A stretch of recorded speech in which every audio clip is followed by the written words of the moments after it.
সর্বশক্তি সংঘের সুপ্রিয় উপস্থিত সকলকে জানাই খেলাধুলার তরফ থেকে শুভ বিজয়া ও আগাম দীপাবলির আন্তরিক শুভেচ্ছা ও প্রণাম।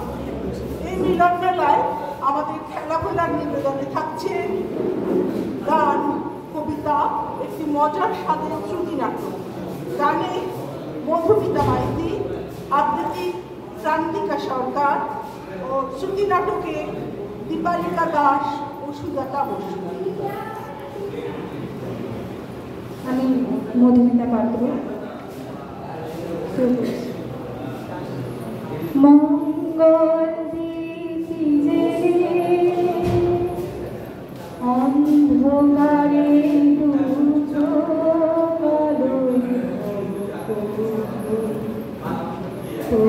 যারা বিশ্বাস করে না তুমি আছো তাদের মার্জনা করো প্রভু।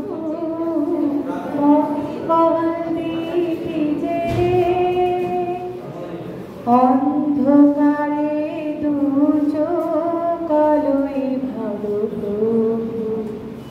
তবু যারা বিশ্বাস করে না তুমি আছো তাদের মার্জনা করো প্রভু।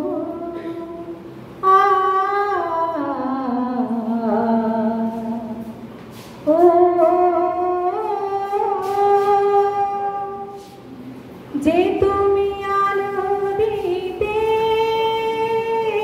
প্রতিদিন সূর্য ওঠাও, ওদের বুঝিয়ে দাও সেই তুমি পাথরে ও ফুলে যে ফোটাও। জীবন মুহূর্তে করুণা ধারা ঝরো প্রভু। মঙ্গল দিতে জেলে অন্ধকারে দুচোখ আলোয় ঝরো প্রভু। তবু যারা বিশ্বাস করে না তুমি আছো তাদের মার্জনা করো প্রভু।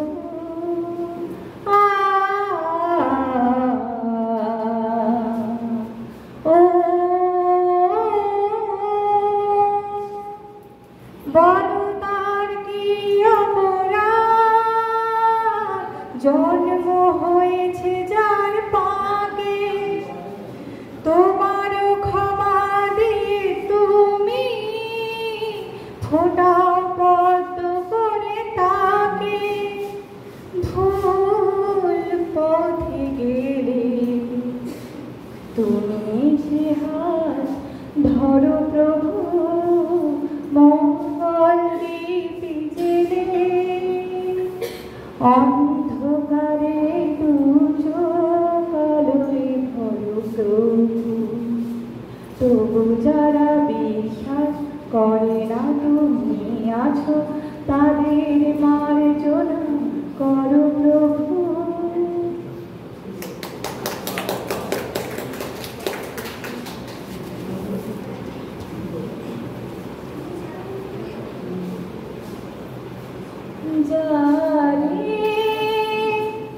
জানি উড়ে যার পাখি ফুরালো প্রাণের মেলা, শেষ হয়ে এলো বেলা।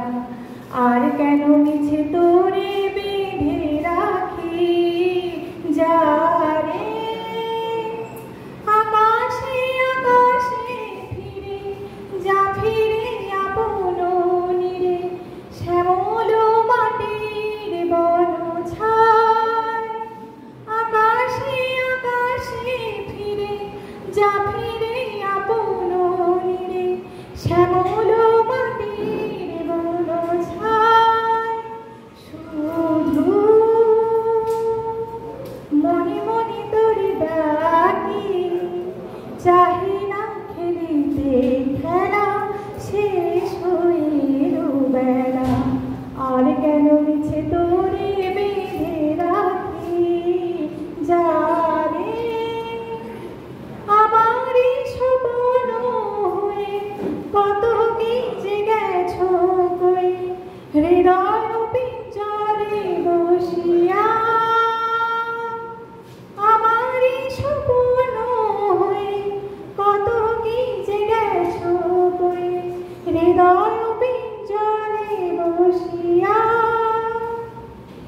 জানি সবই রয়ে গেল বাকি, এবারে ভাসাবো ভেলা, শেষ হয়ে এলো বেলা, আর কেন মিছে তোরে বেঁধে রাখি জানে।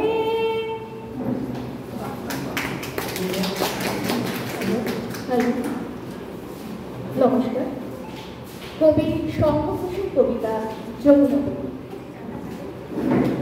One more unfortunate, very afraid, rashly importunate, gone to her death. নিভন্ত এই চুল্লিতে বা একটু আগুন দে, আর একটু কাল বেঁচেই থাকি বাঁচার আনন্দে। নতুন নতুন পায়রা বলি খাঁচাতে বন্দি, দু এক মুঠো ভাত পেলে তা ওড়াতে মন্দি। হাই তোকে ভাত দি, কি করে যে ভাত দি হাই, হাই তোকে ভাত দেব, কি দিয়ে যে ভাত দেব হাই।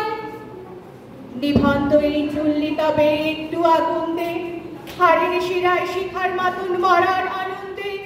দুই পারে দুই রুই কাতলার বারণে ফন্দি, বাঁচার আশায় হাত হাতে আর মৃত্যুতে মন্দি। বর্গিনা টর্গিনা জম কেটে সামলায়, ধার চকচকে থাবা দেখছো না হামলায়, যাসনে ও হামলায় যাসনে। কান্না কন্যার মায়ের ধমনীতে আকুল ঢেউ দোলে জলে না, মায়ের কান্নায় মেয়ের রক্তে উষ্ণ হাহাকার মরে না। চলল মেয়ে রানে চলল, বাজে না ডম্বরু অস্ত্র ঝনঝন করে না, জানলো না কেউ তা চলল মেয়ে রানে চলল। পেশির দৃঢ় ব্যথা, মুঠোর দৃঢ় কথা, চোখের দৃঢ় জ্বালা সঙ্গে চলল মেয়ে রানে চলল। নেকড়েও জোর মৃত্যু এলো মৃত্যুরই গান গা, মায়ের চোখে বাপের চোখে দুতেইতে গঙ্গা। দুর্বাতে তার রক্ত লেগে সহস্র সঙ্গী, জাগে ধপ ধপ চোখকে ঢালে সহস্র মন্থী। যমুনাবতী সরস্বতী কাল যমুনার বিয়ে, যমুনা তার বাসর রচে বারুদ বুকে দিয়ে বিষের টোপর নিয়ে।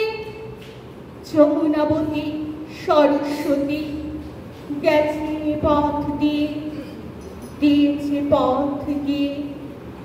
নিভন্ত এই চুল্লিতে বোন আগুন ফলেছে, নিভন্ত এই চুল্লিতে বোন আগুন ফলেছে। এখনকার নিবেদন স্বপন গাঙ্গুলির বৌমা বনাম শাশুড়ি, পরিচালনায় সুস্মিতা রায়। বৌমা, কোথাও বেরোচ্ছ নাকি? হ্যাঁ, একটু কাজ আছে, কিছু বলবেন?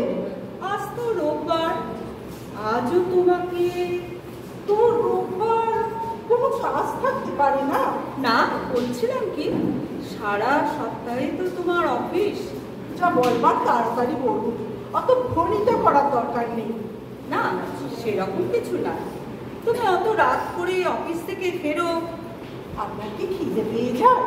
রান্না তো করাই থাকে, ফ্রিজ থেকে নিয়ে গরম করে খেয়ে নেবেন। নিজের খাবার কথা বলছি না, আসলে নতুন জায়গায় আমরা সবে ফ্ল্যাটে এসেছি। ফ্ল্যাটের লোকেরা আপনার কানে এসে বলছিল, তোমার বৌমা এত রাত করে ফেরে, তুমি একটু করকে দিতে পারো না?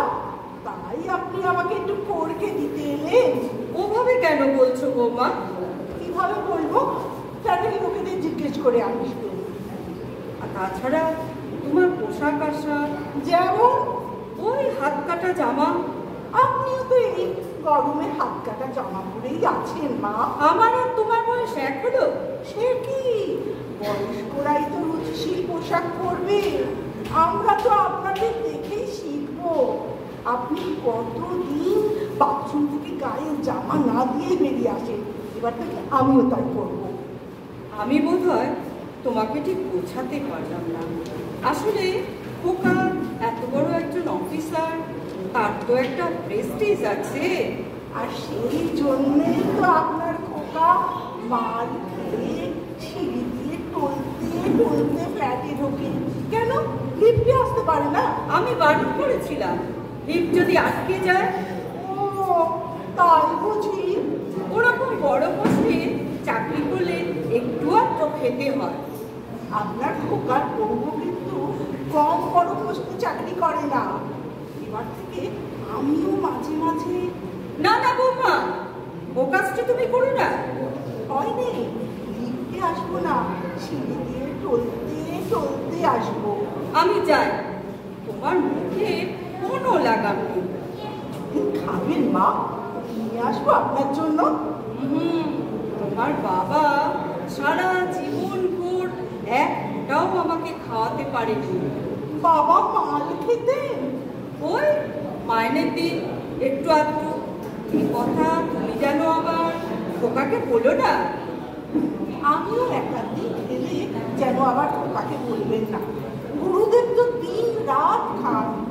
ওদেরও সব কারণ সেবা। আপনি না হয় অকারণ সেবাই করলেন। একটু সংসারের দিকে মন দাও। শুধু টাকা টাকা করলেই চলবে? 4 বছর হলো তোমাদের বিয়ে হয়েছে, এখনো পর্যন্ত কেউ একটা হামাগুড়ি দিল না। আপনি হামাগুড়ি দিন না মা, ঘরের মেঝেটা মুছলেও তো একটু হামাগুড়ি দেওয়া হয়। 4 বছরে একটা বাচ্চা হয় না? আপনারও তো মা 60 বছর দাম্পত্য জীবনে মাত্র একটি খোকা, আমারও তাই হবে। তোমার মতন আজকালকার বউদের রকম সকম ভালো লাগে না। ওখানে বলবো আমাকে বৃদ্ধাশ্রমে পাঠিয়ে দাও। আশ্রমে থাকবেন, আশ্রমে খাবেন, জানেন তো শ্রম করে যারা তারা শ্রমিক, আর বিনাশ্রমে যারা খায় তারা আশ্রমিক। হ্যাঁ বলবে একটু, আমি বিনা পরিশ্রমেই তোমাদের সংসারে খাই। কবে আমি কাশিবাসী হয়ে চলে যেতাম। নেহাত খোকার আমার রত্নতুল্য ছেলে, তাই পড়ে পড়ে তোমার মুখ ঝামটা খাচ্ছি। ছেলের দোষগুলো একটু একবার দেখার চেষ্টা করুন মা। সব সময় বউয়ের দোষ ধরবেন না। ছেলে মার খেয়ে বাড়ি ফিরবে, কোনো দোষ নেই। উঁচু পোস্টে কাজ করে তো ওই রকম একটু একটু হয়। ছেলে বাড়ি কোনো নিয়ম মানবে না, ঠাকুরঘর মানবে না, জিনিসপত্র ছড়িয়ে ছিটিয়ে রাখবে। ওকা আমার বরাবরই ওরকম ছন্ন ছাড়া। তুমি একটু মানিয়ে নিলেই তো পারো মা। আমি কি খোকার কোনো দোষী ধরি না? আরে যদি দেখি খোকা আমার সাথে ফিসফিস করছে, বারান্দার ফাঁকে জড়িয়ে ধরছে, হাসি ঠাট্টা করছে, অমনি খোকা বউয়ের সাথে ওই রকম করিস না, তুই না পুরুষ মানুষ। কথাটা কি মিথ্যে? আমাদের সময় রাত্রে ঘরে এসে তবে বরের সঙ্গে দুটো কথা বলতে পারতো। আপনাদের তবে ছাড়ুন তো মা, এক কাদা দেওর ভাসুর যা সব কষ্টি নষ্টি হতো আপনাদের, একটা দেওরও নেই তো মিষ্টি কথা বলবো। একটা মাত্র শ্বশুর ছিল, তাও অকালে চলে গেল। শ্বশুর একটা মাত্রই হয়। আপনি কিন্তু মা লাইফটাকে খুব এনজয় করেছেন। ভেরি মাই ডিয়ার শ্বশুর, 65 years কি রোমান্টিক। মরা শ্বশুরকেও তুমি ছাড়বে না? আরে খারাপ কি বললাম? আসলে আপনি বড় জেলা, শ্বশুর মশাইয়ের সুখ্যাতি আপনার সহ্য হয় না। হ্যাঁ, সুখ্যাতি তো করবে। বুড়ো বয়সে ভীমরতি। আমি চাইলে বৌমা কোথায়, আমি খেতে দিলে বৌমা নেই।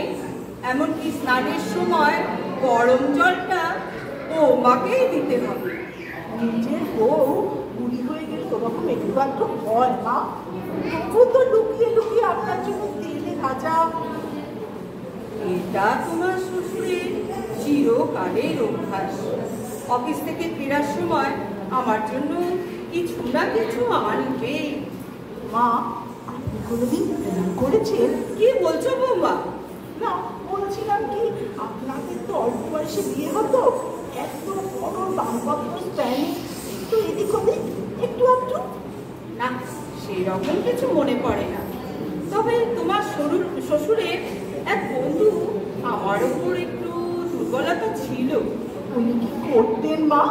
সেরকম কিছু না, তবে একবার আপনার হাত ধরেছিলেন? পা পা পা ধরেছিলেন? পায়ে হাত দিয়ে